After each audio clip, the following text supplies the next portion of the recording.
Start again.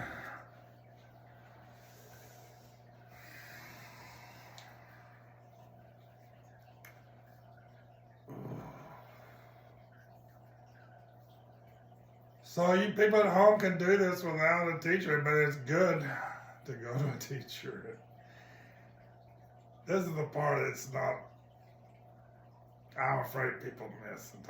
There's no reason for you to miss it, but if you go to a teacher, you get the real stuff. You don't need a couple of lessons, and then you can be a video Alexander person and get a certain part of the hands-on are not crucial. It's the demonstrating, it's the showing, it's the talking, really. Great Alexander teachers have no need to put their hands on you. They do their best work just talking about it, really, and having you follow their lead, follow their thoughts.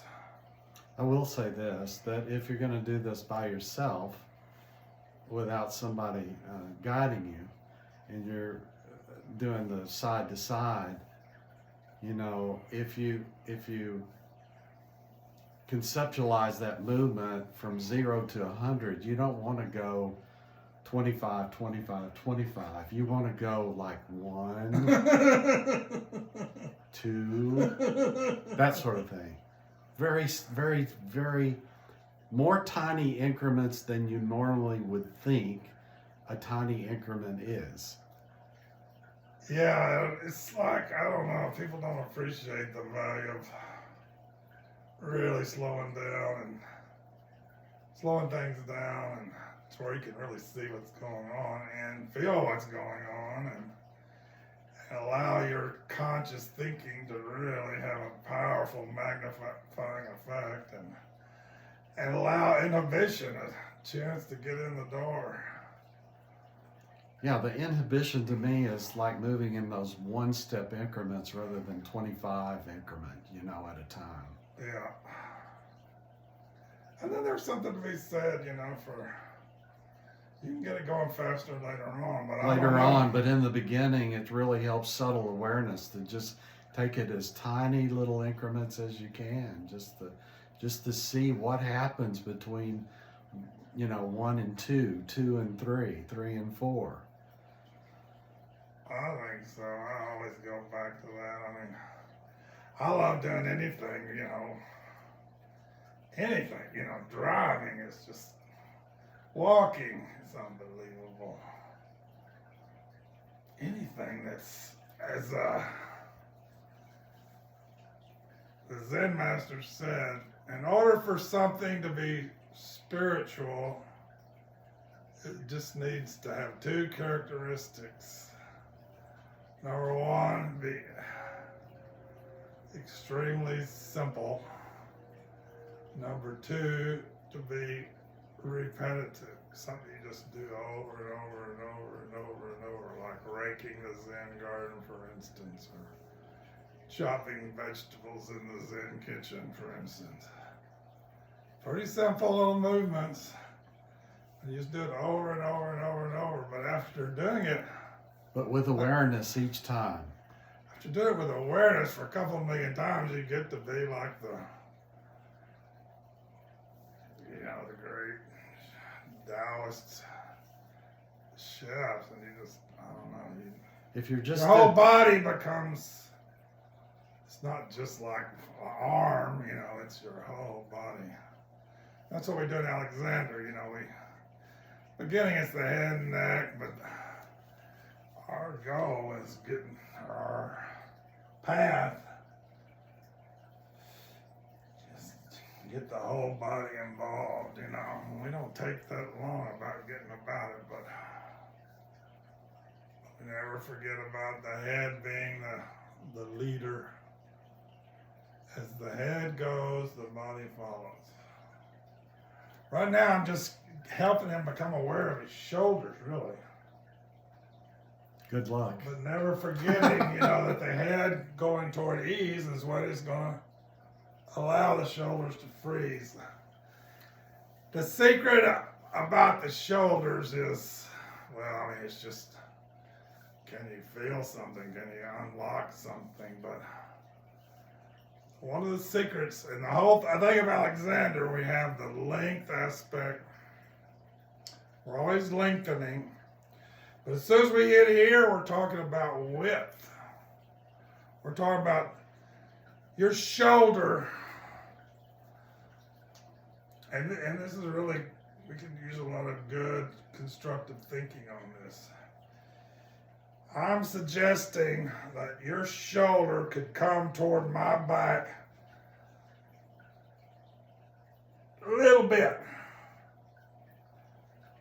I'm just going to suggest that, and you can allow, first of all, your head is going to go toward ease. Your neck releases to let your head go forward and up, to let your whole back lengthen and widen. So this reflex we're talking about, it's through the whole body,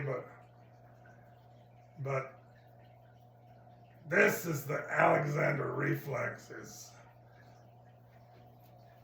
Let me say it again. Your neck releases to let your head go up and forward, to let your whole back lengthen and widen.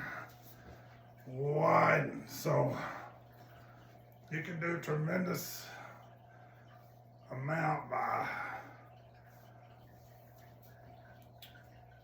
just thinking that you're getting wider at your shoulders or at your chest or at your low back for that matter.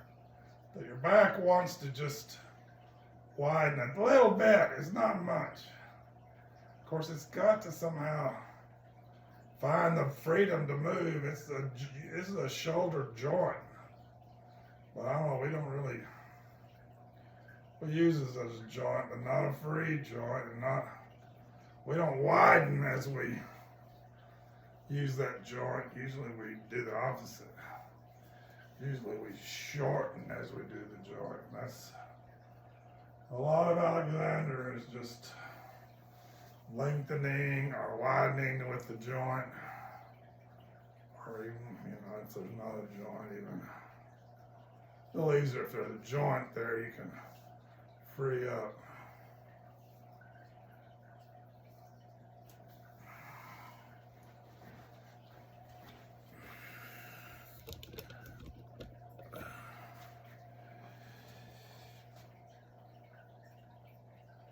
This is a pretty interesting one.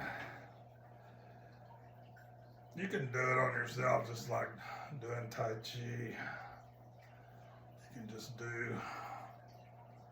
You can do this on yourself.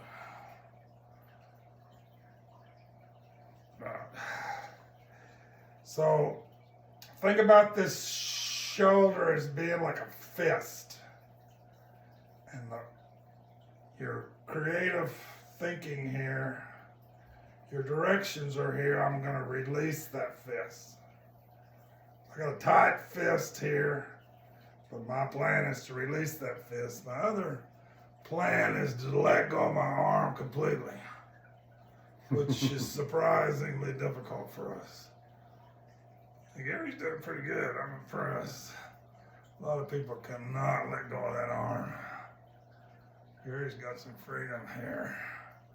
All that good meditation is paying some dividends. But Gary stays pretty chill.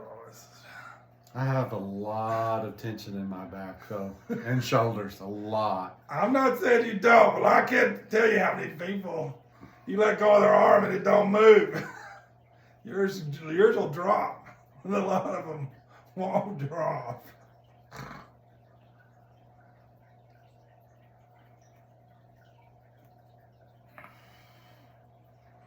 But there's plenty of work to do. It's not like there's nothing to be done. Yeah, and I'd like to mention that as you're doing this, as I'm doing this work, it's not uncommon for me to be aware of an emotional flavor coming up. I don't know whether that happens with everyone. It happens with everyone pretty much. but there can be emotions involved, and they don't have to be positive emotions either. No, there's a. It's like in meditation, you know. A lot of people squash it down. Oh, here's that side of meditation, but hey, maybe that's at least half, probably 80% or 60% or something. It's the whole samsara side, which we've been pretty involved in. We're not going to get out of it without a lot of knowledge of it. Well, it's interesting to me that it's sort of interesting and unexpected that so much emotion is locked up in the body. Not just the mind, but in the body. You're holding on a little. Can you feel how you're holding on? You got some freedom, but you're going to find a little more freedom in here, I think. I believe. Or you're going to find it if you really look. But you got to look into the holding on and go, what am I holding on for? Why am I holding on to all that? Why is my elbow not dropping? You know what I mean? Mm-hmm.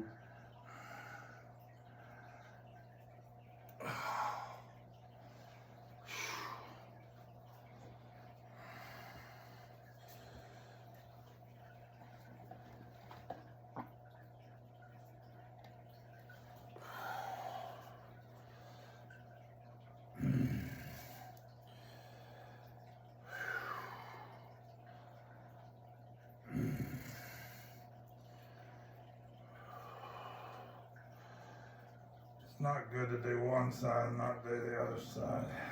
Can you tell the difference in the two sides? Mm-hmm.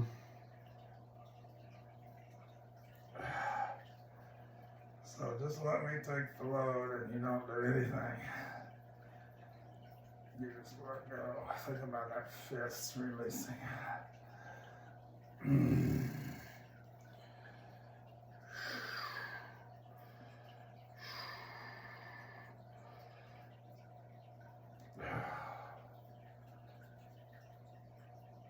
And this is a posture we use in Alexander. Those hands. That is like the Alexander resting postures. It does a lot of opening up. There's this thing called our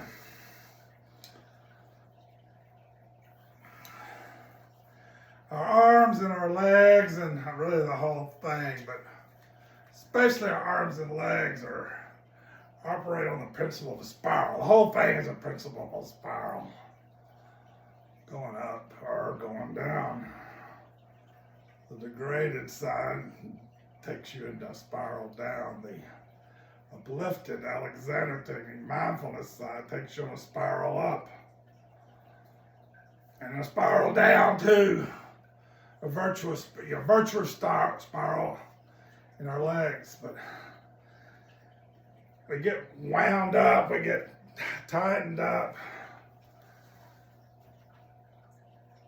We get wound up this way and we unwind this way. Similarly to our legs are exactly the same. Our legs get wound up this way and they get unwound this way. So this posture does a little bit of unwinding for you. Can you feel it? Mm-hmm. And everything we do, working with our arms, eventually we get into this thought of unwinding with our legs also.